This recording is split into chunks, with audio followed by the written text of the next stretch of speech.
Barcelona is the kind of city where no matter how many tourists flood the streets, the history refuses to fade. The soul of this place isn't for sale, and it's on the outskirts, away from the crowds, where you really get it. So no tourists here. That deep, stubborn Catalan culture, surviving centuries of pressure, dictatorships, and every other attempt to erase it. That's good. Here, the people don't just preserve their culture, they live it. And you feel it the moment you step into Bar Córdoba, a dive that Anthony Bourdain himself couldn't resist. It's a place he came to not just to eat, but to understand. Today, I'm walking in his footsteps, paying tribute to places Bourdain loved and the food that makes this city beat. Raw, bold, unforgettable.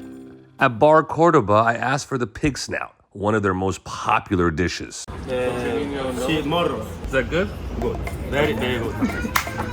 Okay, anything else? Hold on. ¿Qué otra cosa que sea bien buena? For me, Yeah. flamenquín, morros y cochinillo. Why do we get so excited? This place is like the most local place I have been in Barcelona. It's on the outskirts, obviously, but like the way they look at you is kind of like, yo, what the fuck is this guy doing filming? Like, eat your fucking food and get the fuck out of here. But they're super nice too. I don't know how to explain it. No frills, no fuss, just a place tucked away on a pedestrian street in Pubilla Casas, a gritty neighborhood that wears its working class history like a badge of honor. Hola. Aproveche. Gracias. This is a lot. How the hell am I gonna be able to go to 3 spots? What was your name, sir? No, en inglés nada. Te amo. I accidentally told him I loved him in Spanish. After the awkward laughter and a quick correction, I found out his name is Antonio, and this place has been in his family for 50 years. He took it over from his father, carrying on the tradition like so many do in places like this. And these are the house favorites. Serrano-wrapped pork, suckling pig, pig snout, and sardines with crushed tomato. This pig snout with some, I think, hairs. No surprise it's mostly pork.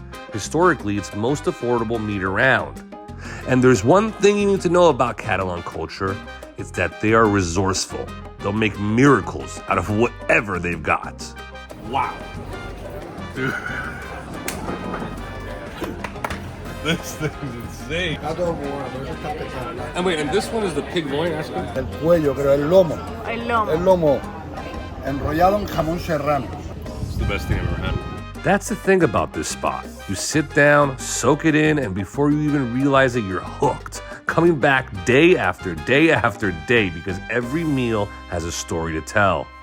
What an experience. Just some fried pork, many different ways on the outskirts of Barcelona. And guess what? For 26 euros. On to the next place. And here's our greeting. Good? Gracias, chao. Jesus, that was stressful. Okay, the cab driver just said, this part of Barcelona, which I believe is called El Raval, you gotta watch your shit, because he said if it's here, it'll disappear. This neighborhood's got a bad rep, but if you're here for the food, you'll find what matters. Take Dos Pebrots. On the surface, a tapas joint. Dig deeper, it's doing things you won't find anywhere else. This is a lot more fancy. I have a secret. Yeah, sure. I don't speak Spanish. Don't worry. I don't know how long What's your fault? You started. I know it's my fault. It's all right. What What was your name, by the way? Billy. Billy? You can call me Billy. Billy, nice to meet you. Billy sets me up at the bar. Perfect. No distractions, just chefs cooking their asses off right in front of me. I asked Billy what I should order, and he hits me with something I didn't see coming. Pine nut omelet. Is that good?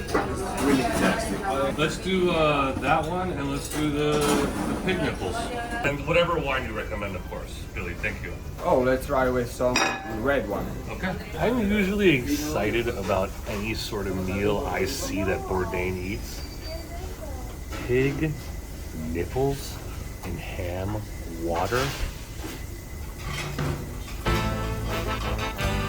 That's right, pig nipples. He pairs it with garnacha, but not just any garnacha. This stuff's from a tiny plot of land in Priorat, 250 meters above sea level. I mean, this is like butter. It smells like butter too. Oh my god. Okay, thank you. This is the one. Yeah? Wine that's seen some shit, just like this next dish. This is one recipe appears in one of the considered the first Mediterranean food recipe book. Which makes this a recipe from the 1st century. You're not just eating, you're eating history. Ayak is this main flavor inside made it from Roman Empire. That's ayak. I'd never heard of it either. It's ancient Roman, made from fish guts and salt. Ayak is actually the thick, gnarly stuff that rises to the top. Not for the faint of heart, but if you're here, you're not looking for safe. And that's your meal. 1st century pine nut omelet. No bullshit, just food that's been around longer than most of us can even comprehend. Wow. The sweetness from that rosemary honey.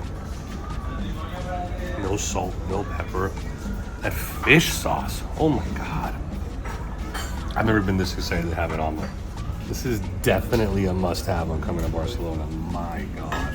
Now on to the pig nipples, another Roman delicacy. And somehow Dos Pebrots figured out a way to serve this thing so I feel like I'm Roman royalty. Coolest things I've seen in a while. And I eat all over the world every day of my life. It's interesting. Something strange, something eccentric. Eccentric doesn't do it justice. Let's be real, this isn't your typical fine dining. It's bold, it's weird, and it's unapologetic. The Romans have 3 special favorite dishes. First of all, we have the nipples. Also, the second is the pork mask, and the third was the pork vagina. Also, was really specific with virgin pork vagina. It gets better though. This is ham juice in a champagne glass. Just straight up pig essence. Okay, so basically the pig nipples are cooked, and when it's rendering down, there's so much fat there that they actually collect it and place it into a glass so that you can savor it like wine while you're eating the nipples. It doesn't get cooler than that. I've had pig snout, pig brain, even pig feet before, but pig nipples? That's a new territory. The texture is pure gelatin, soft. Sounds strange, but paired with the ham juice, it just works. I'm gonna cry. And the reason why I'm about to cry is because when you taste something so good and you're not expecting it, and you discover a new part of the world, a new cuisine, a new food, and out of everything, it had to be a pig nipple. When's the last time you walked out of a place after eating pig nipples and ham juice, smiling about the check? We had like 6 pig nipples. I'm very immature, is what I've realized. I can't be taken out. I can't go places, I swear to God. This is the kind of place that hits you in a way that you don't expect, making you rethink everything you thought you knew about food. Wow, what a meal. Oh, it's not every day you eat so many pig nipples, but it's fantastic.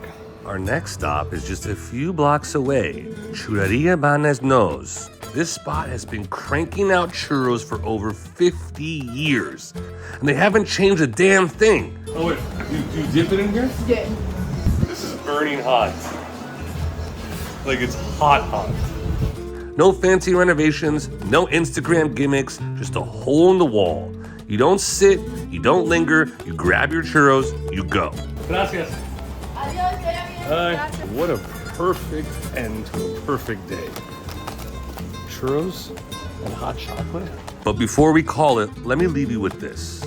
We're not on this planet long enough to sit on the sidelines, to stick to the familiar, or to live by someone else's script. I've always believed that the best way to really understand the world is to dive headfirst into it.